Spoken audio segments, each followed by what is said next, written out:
trouve que l'automobile a quand même vraiment ce rôle de lien social.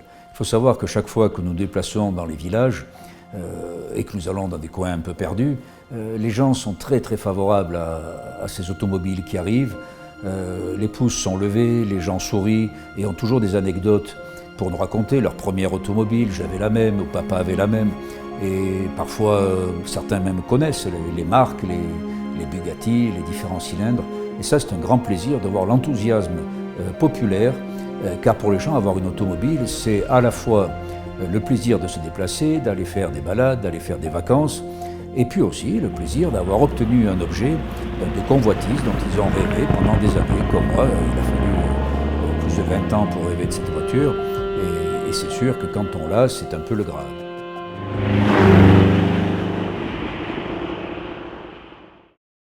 Amilcar a profité, comme beaucoup de petites voiturettes, d'une législation qui, dans les années 20, permettait pour des voitures de moins de 350 kg d'avoir une taxe et une fiscalité très avantageuse.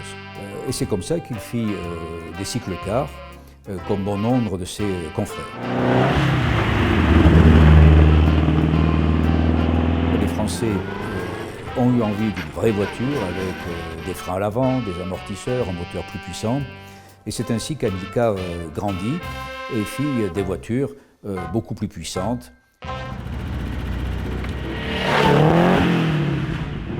La Pégase G36 était particulière. Elle n'avait rien de révolutionnaire, mais elle avait quand même plusieurs solutions techniques qui la rendaient intéressante. Tout d'abord, elle était faite en aluminium, pesait 750 kg, les pleins étant faits. Sur le plan aérodynamique, l'étude n'avait pas été faite en soufflerie, mais cependant, l'aviation ayant bien pris son envol, si on peut dire, elle avait une forme d'aile d'avion. Elle a été faite en aluminium avec, sur le plan technique, un moteur 2,5 litres culbuté, ce qui n'avait rien d'exceptionnel. Il y avait déjà d'autres marques qui faisaient des Arbacam en tête, mais ce moteur était quand même relativement performant, puisqu'il faisait 85 chevaux et que la voiture était donnée pour 165 ou 170 km/h. Comme particularité, elle avait des freins hydrauliques, des freins liquides, mais avec un double circuit. Elle avait des roues avant indépendantes, malheureusement un essieu arrière rigide. Elle avait également la possibilité, selon les réglementations des courses, de pouvoir être adaptée. Selon les courses, on pouvait enlever les phares, on pouvait enlever les ailes. Il faut savoir que c'est une voiture qui avait été faite surtout pour l'endurance, avec un réservoir à l'avant, un réservoir à l'arrière. Ce n'était pas une voiture de Grand Prix, elle a plutôt été faite pour les Grands Prix de l'ACF, qui était un Grand Prix d'endurance, et surtout ensuite, elle a participé au Mans en 1938 aux mains de Madame Roux et de Madame Rouault.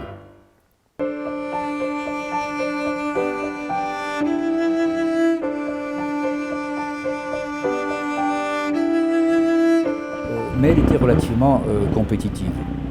Ce qui s'est passé, c'est que l'équipe Amilcar était petite, l'usine était moribonde. C'est une voiture qui, malheureusement, n'a pas eu encore le développement qu'elle méritait, puisque au Mans, au 101e tour, elle a cassé le moteur, et que régulièrement, dans les courses où elle s'alignait, elle avait des problèmes de fiabilité, puisque même M. Métivier avait cassé sa rampe de culbuteur, laissant Jaguar et sa SS100 gagner certains Grands Prix.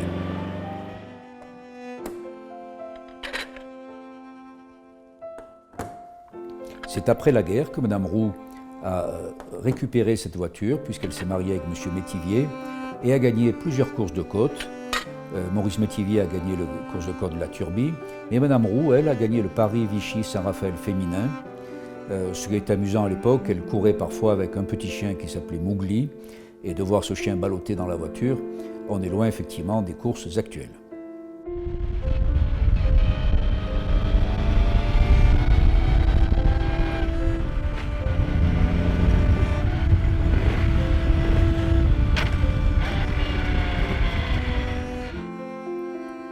Et c'est lors d'une expertise de mon ami Jean-Pierre Cornu qu'il m'a parlé de cette voiture au pédigré tellement intéressant que je n'ai fait qu'un souhait, c'était l'acquérir.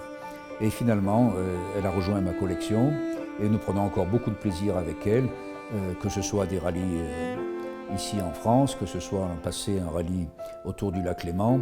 Et donc cette voiture donne encore beaucoup de plaisir avec ses petits caprices mais surtout son historique qui me passionne et j'espère qu'il vous passionnera.